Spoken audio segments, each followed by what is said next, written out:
My hands wouldn't stop shaking as I stood in the back of the funeral home. 5 years since I'd seen any of them.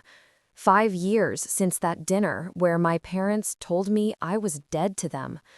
Now, my father was actually dead, and somehow I was the one who felt like a ghost. I never planned to come back. But then the lawyer called. Miss Patterson, there are matters regarding your father's estate that require your presence. I almost hung up. Almost.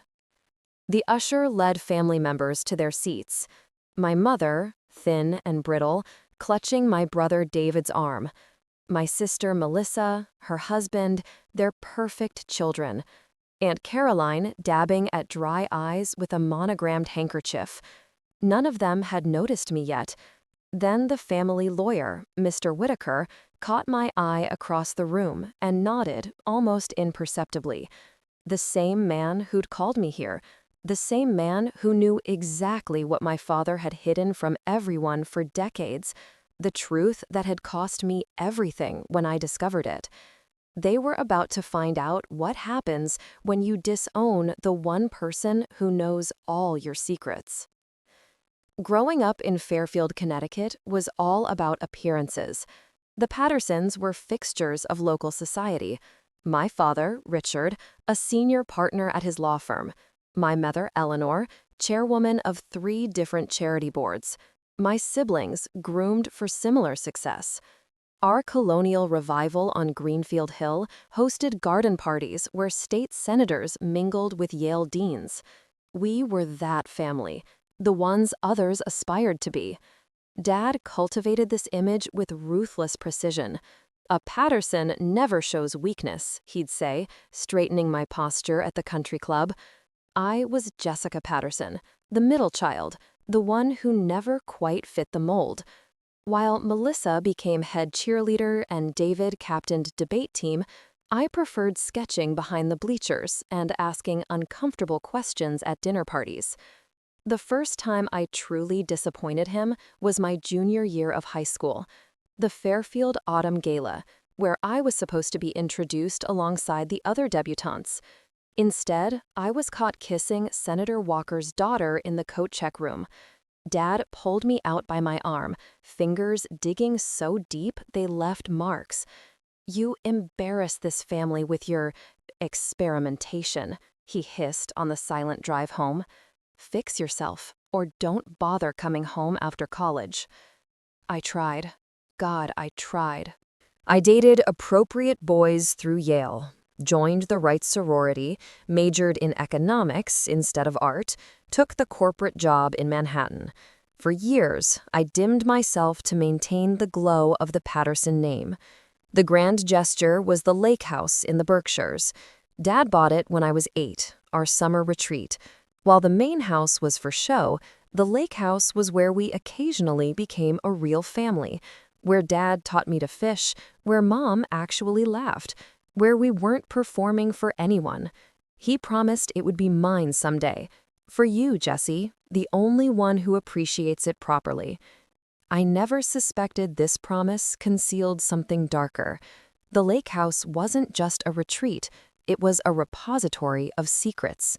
It started with a misfiled property tax notice addressed to someone named Catherine Winters, an innocent discovery that unraveled everything when I began to dig. Property records, old photographs in the attic, bank statements I shouldn't have accessed through Dad's office computer while working there one summer. Catherine Winters, the woman my father had been supporting for 30 years. The woman who had a daughter 9 months younger than me with my father's eyes. A second family hidden less than 2 hours away. The secret lived inside me like a cancer for months. I said nothing, but it changed everything.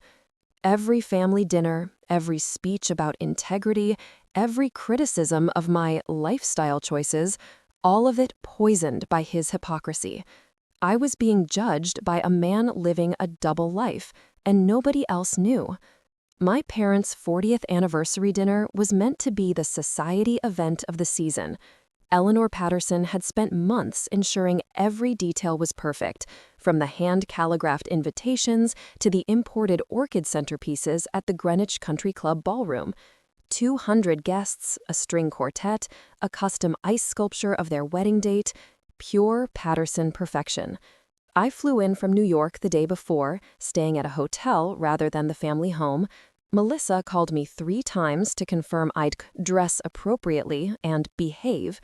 David sent passive-aggressive texts about how much our parents deserved this celebration after everything they'd sacrificed for us. If they only knew. I spent that morning at the lake house. It had been my sanctuary once. Now it felt tainted. I sat on the dock, staring at the water, a manila envelope in my lap containing everything I'd discovered. 30 years of bank transfers, property records, photos of Catherine and her daughter, my half-sister, at graduations and birthdays. Proof that while lecturing me about moral failings, Dad had been maintaining a shadow family. "You look nice," my mother said stiffly when I arrived at the pre-dinner reception. Her eyes assessed my simple black dress and pearl earrings, the costume of a proper Patterson daughter. Dad was holding court with his law partners, golden anniversary light making him look almost saintly. "Jessica," he finally acknowledged me with a curt nod. "Glad you could make it." "Wouldn't miss it," I replied, the manila envelope tucked safely in my clutch. Cocktail hour stretched into dinner. Champagne flowed. Melissa gave a perfect toast about our parents' perfect marriage. David followed with anecdotes about Dad's wisdom and integrity that made my stomach turn. I drank more champagne, feeling the envelope burning against my side. Then Dad stood for his anniversary speech, raising his glass to my mother. 40 years with the only woman I've ever loved. Something snapped inside me. "Speech from the children," someone called out. Guests turned expectantly toward Melissa, the eldest. "Actually," I said, standing before she could, "I'd like to say something." The room fell quiet. My mother's smile tightened. Dad's eyes narrowed, that familiar look of warning. "Dad," I began, voice steadier than I expected, "you always taught us that character is what you do when nobody's watching." A murmur of approval rippled through the crowd. Dad nodded, relaxing slightly. "You taught us about consequences," I continued, "about integrity." My phone buzzed in my clutch. I ignored it. "Wonderful lessons," I said, reaching for the envelope, "but difficult to learn from someone who—" "Jessica." My mother's voice was sharp. My phone buzzed again. Then David's phone. Then dozens around the room. Breaking news alerts. Senator Walker, Dad's oldest friend and client, had just been indicted on massive fraud charges. The FBI was executing search warrants on several connected businesses, including my father's law firm. Dad's face drained of color. Not for the reason everyone assumed. Not because of his friend's indictment or his firm being searched. His eyes were fixed on the envelope in my hands. He knew what I knew. "Jessica," he said, his voice suddenly gentle, pleading, "this isn't the time." For a moment, I hesitated. The room buzzed with shocked conversations about Senator Walker. My mother clutched Dad's arm, whispering urgently. Melissa looked confused. David was already on his phone, likely calling colleagues at the firm. In the chaos, Dad crossed to me, speaking low enough that only I could hear. "Whatever you think you know, you don't understand. Not everything is as it seems." "Like your relationship with Catherine Winters?" I whispered back. His face contorted with something between rage and terror. "We'll discuss this privately," he hissed. "Not here. Not now." "When, Dad? After another 40 years of lies?" He grabbed my wrist, hard. "You will not destroy this family with half-truths and misunderstandings. I forbid it." The same controlling grip from the night of the debutante ball. The same man who'd rejected who I really was while hiding who he really was. I pulled my wrist away. Ladies and gentlemen, I said, raising my voice again. I believe I was giving a toast. The room quieted. Attention split between the breaking news about Senator Walker and my interrupted toast. My father's face had gone from pale to crimson, a vein pulsing at his temple. My mother's eyes darted between us, sensing the precipice we stood upon. As I was saying, I continued, fingers trembling on the envelope, my father taught us about integrity, about family, about sacrifice. I pulled out the first document, a property deed for the lake house. The Berkshire property that's been in our family for years, it's actually registered to a Catherine Winters. Confused murmurs rippled through the crowd. My mother's expression froze. "Jessica, that's enough," Dad growled, stepping toward me. I held up a hand. "No, it's not. Not after what you did to me."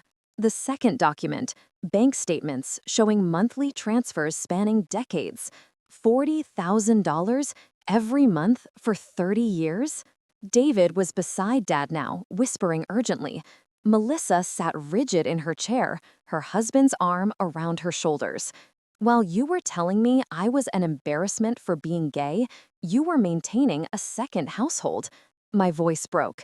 A second family. I pulled out the photographs. Catherine at the lake. A girl who looked startlingly like me, but with Dad's distinctive eyes, graduating high school. Family picnics that mirrored our own. Meet Amanda Winters, born 9 months after me, my half-sister. I passed the photos to the nearest table. "Your other daughter." The room erupted. My mother swayed, gripping the edge of the table. Aunt Caroline gasped audibly. Family friends exchanged glances of shocked disbelief. Dad lunged forward, but David held him back. "You ungrateful, spiteful child," he snarled. "After everything I've given you." Given me? My laugh sounded foreign to my own ears. "You gave me shame, conditional love, the constant message that who I am wasn't enough." I turned to the stunned crowd. 2 years ago, I found these documents. I confronted him privately, gave him the chance to come clean to the family. The memory of that night flashed vivid and raw. Dad's office, the evidence laid on his desk, his face contorting from denial to rage. Instead, he told me I was dead to him, that if I ever spoke of this to anyone, he would ensure I was cut off completely, financially, legally, emotionally. That night at dinner, he and my mother disowned me, told the family I had made malicious accusations and was no longer welcome. My mother's face crumpled. "Richard, is this true?" Dad's expression hardened into the mask I knew too well, the powerful attorney, the family patriarch. "Eleanor, this isn't the place." Is it true? Each word fell like a gavel. His silence was the only answer she needed. I gathered the documents, suddenly exhausted. I didn't come here to destroy this family. I came because I deserved better. Amanda deserved better. Even Catherine deserved better. And so did you, Mom. I walked toward the exit, the weight of 40 years of lies lifting from my shoulders with each step. Behind me, chaos erupted. My mother's sob, Melissa's shrill questions, the buzz of 200 guests witnessing the implosion of the perfect Patterson facade. At the doorway, I turned back. Dad stood alone in the center of the room, abandoned by the family he'd betrayed, surrounded by the society he'd fooled. For the first time in my life, I pitied Richard Patterson. "Happy anniversary," I said softly, and walked out into the cool Connecticut night, finally free. The aftermath was nuclear. Within 24 hours, every country club in Fairfield County hummed with whispers about the Patterson scandal. Dad's law firm placed him on administrative leave, pending an investigation into his connection with Senator Walker's fraud case. The perfect family shattered along fault lines that had been there all along. I flew back to New York expecting never to hear from any of them again. But the next morning, my phone rang. Melissa. "You should have told me," she said, her voice raw from crying. Would you have believed me over Dad? I asked. Her silence was answer enough. 2 days later, David appeared at my apartment door, looking like he hadn't slept. I went through Dad's files, he said, stepping inside without waiting for an invitation. There's more, so much more. The truth was worse than I'd imagined. Catherine Winters hadn't been some mistress my father kept on the side. She'd been his first love from college. They'd planned to marry until my grandfather intervened, forcing Dad to break it off and marry my mother instead, a more advantageous match for the Patterson legacy. But he never stopped loving Catherine, never stopped supporting her. Their daughter, Amanda, had been born just after me, a daughter he visited regularly but could never publicly claim. He built his entire lie on this lie, David said, his perfect composure finally cracking, and forced all of us to live in it too. A week after the anniversary disaster, I received a call from a number I didn't recognize. "Jessica Patterson?" a woman's voice asked. "This is Amanda Winters, my half-sister, my father's secret daughter. We met at a cafe halfway between New York and the Berkshires. The mirror image was startling. Same height, same hands, same laugh. But she'd grown up knowing about us, knowing she could never acknowledge her father publicly. He would show me pictures, she said, stirring her coffee. Tell me stories about my brilliant sister Jessica. He was so proud of you." The words felt like a punch to the stomach. He had a strange way of showing it. "I'm not defending him," Amanda said quickly. "What he did to all of us was unforgivable. I'm just saying, in his twisted way, he loved us both." My mother filed for divorce the following month. She sold the Greenwich house, moved to a condo in Boston near her sister, and began volunteer work at a women's shelter. We spoke weekly. Awkward conversations at first, then gradually more honest ones. "I suspected something," she admitted during one call. "Not the extent of it, but there were signs. I chose not to see them." Catherine Winters contacted me next. We met at the lake house, technically her property, though she'd never lived there. "Richard bought this place for all of us," she explained as we sat on the dock where I'd played as a child. "He had this fantasy that someday, when his parents were gone and societal pressures didn't matter anymore, we could all be one family." "A fantasy he prioritized over reality," I said, "over the actual people in his life." She nodded sadly. "We were all casualties of his inability to choose a single, honest path." 6 months after the anniversary dinner, my father suffered a massive heart attack. He died 3 days later in the hospital. None of us were with him. The funeral was small, subdued.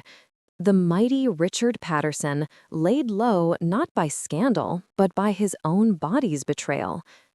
Catherine attended, standing apart from the family. Amanda stood beside me, our existence together the final crack in the facade he'd maintained for decades. After the service, Mr. Whitaker, Dad's personal attorney, asked us to gather at his office. "Your father made changes to his will shortly after the incident at the anniversary dinner," he explained, looking uncomfortable. "He left letters for each of you." Mine was brief, written in his precise handwriting. "Jessica, you were always the bravest of my children, the one who saw through pretense, the one most like me, though I never admitted it. I couldn't live honestly, but you can. The lake house is yours, as promised. Share it with Amanda. Create the family connections I was too cowardly to build. I am sorry. It changes nothing, but it's true. Dad." The will divided his assets equally between all his children, David, Melissa, me, and Amanda. The lake house was placed in joint ownership between Amanda and me. My mother received a separate settlement and a letter I never saw, but that made her cry for hours. Catherine received nothing, except a letter that she read once and then burned on the lake house deck. "Some debts can't be paid in a will," she said, watching the ashes drift over the water. That summer, Amanda and I reopened the lake house. David brought his wife and kids. Melissa came alone, without her husband, speaking of divorce. My mother arrived with a new friend, a kind-eyed woman from her book club. I brought my girlfriend, holding her hand openly on the dock where I'd once hidden my true self. We weren't the Pattersons anymore, at least not the Pattersons of Fairfield society. We were messier, more honest, more real, building something new from the wreckage of my father's carefully constructed lies. As we sat around the fire pit that first night, Amanda raised her glass. To family, she said, the one we choose to build. To truth, I added, however painful. My mother's eyes met mine across the flames. To second chances. The lake house, once a repository of secrets, became something I never expected, a place of healing.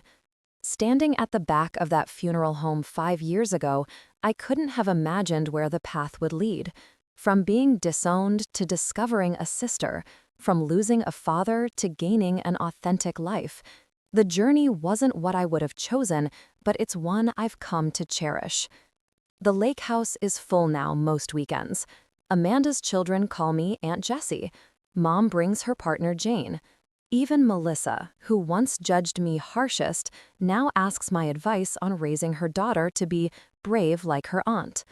We're not perfect. We still carry the scars of my father's deception. But we've learned that family isn't defined by appearances or expectations. It's built through honesty, forgiveness, and the courage to see each other clearly. Sometimes, the only way forward is to burn everything down and start again.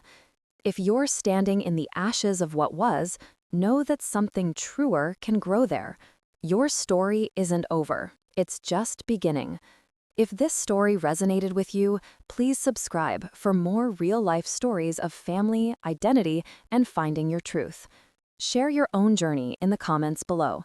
Remember, you're not alone in the struggle to become who you truly are.